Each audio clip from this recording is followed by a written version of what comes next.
Now, you mentioned earlier, if the charter had been left out of the Constitution, that'd be a whole different ballgame, because then it would only apply to the federal government.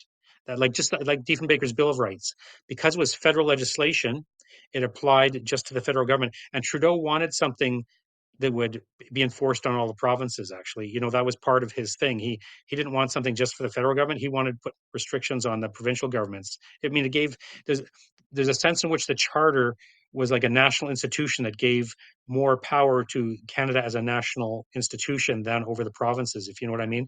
And in fact, there was discussion about how Trudeau then saw that as a way of generating greater national unity as opposed to provincial unity, like, because historically Canadians have tended to identify more with their provinces and regions than the national government.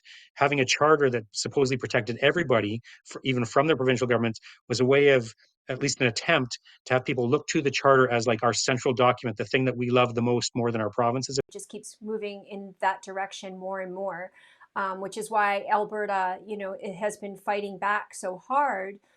Because of course it was one thing when they came in, they took our resources. Now they don't even want you to develop those resources. So it's about one thing to steal the wealth of another province or another nation. It's another thing to actually impoverish them to ensure that they can't even feed their own. And that's what I feel like the federal government has been doing and moving more and more towards. And there has always been this major rift, and the finger that Pierre Trudeau Senior decided to give the West. Yeah, and actually, just to tie in with something you mentioned earlier about the provinces losing power because of the charter, this was one of the reasons why the provincial premiers were so opposed to the charter and why the notwithstanding clause was included.